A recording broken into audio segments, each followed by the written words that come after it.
చాలా ఏళ్ల క్రితం ముంబై రాష్ట్రంలో ఒక పాడుబడ్డ ప్రదేశం ఉండేది. అక్కడ ఒక పురాతనమైన బావి ఉంది. ఆ బావి కొన్ని కారణాల వల్ల మూతపడటం జరిగింది. అయితే ఆ బావికి సంబంధించిన కథ ఏంటంటే అది శాపింపబడ్డ బావి. ఆ బావిలో ఎవరైతే ఆత్మహత్యలు చేసుకొని మరణించారో వారి ఆత్మలు ఆ బావిని వెంటాడుతూ ఉన్నాయని అంటూ ఉంటారు. అలాగే ఈ కథకి తగ్గట్టే చాలామంది ప్రజలు ఎవరైతే ఆ బావిలో మరణించారో వారి ఆత్మలు బలి కోరుతూ ఉంటాయి అని, అక్కడికి వెళ్ళకూడదు అని నమ్ముతూ ఉంటారు.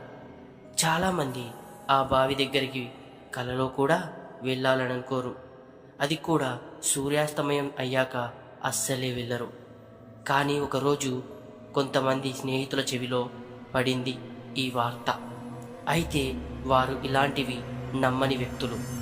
ఇలాంటివి వింటే ఎలాగైనా దాని గురించి స్వయంగా తెలుసుకోవాలి అని ఆతృత గల స్నేహితులు. అందుకే వాళ్ళే ఆ శాపానికి గురైన బావి సంగతి ఏంటో తేలుద్దామని బయలుదేరారు.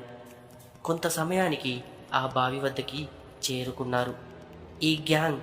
కానీ వాళ్ళు గమనించింది ఏంటంటే అంతా వాతావరణం బానే ఉంది, కానీ ఈ బావి చుట్టుపక్కలనే విపరీతమైన గాలి వస్తుంది. వాతావరణం అంతా విచిత్రంగా ఉంది. ఇదంతా చూసిన ఆ స్నేహితులకి ఏదో తెలియని అలజడి అనిపించింది.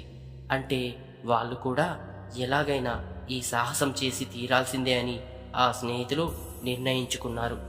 అయితే వాళ్ళ వెంట తెచ్చుకున్న తాడుని బావిలోకి వదిలారు. ఆ బావిలోకి మెల్లిమెల్లిగా దిగారు.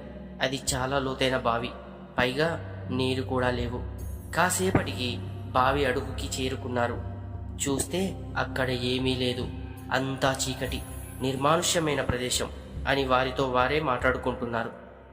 చెప్పాను కదా, ఇదంతా ఎవరో మైండ్లెస్ ఫెలోస్ క్రియేట్ చేసిన రూమర్స్ అని వారిలో వారే మాట్లాడుతుండగా బావిలో ఒక పక్క చిన్నగా గుహలా ఉంది ప్రదేశం. ఆ ప్రదేశంలో నుండి విచిత్రమైన శబ్దాలు విన్నారు. ఆ శబ్దాలు చిన్నగా మొదలై మెల్లిమెల్లిగా పెద్దవిగా మారావి. అప్పుడు ఆ విచిత్రమైన శబ్దాలు విన్న తర్వాత ఆ స్నేహితులు ఒక నిర్ధారణకు వచ్చారు. జనాలు చెప్పింది నిజమే, ఇక్కడి మనం మాత్రమే లేము, ఇందులో చనిపోయిన వారి ఆత్మలు కూడా ఉండుంటాయి అని అనుకుంటూ ఉన్నారు. భయంతో వణుకుతూ తిరిగి వెనక్కి వెళ్దాము అని తాళ్ళు పట్టుకొని ఎక్కుదామని ప్రయత్నించారు. కానీ ఆలస్యమై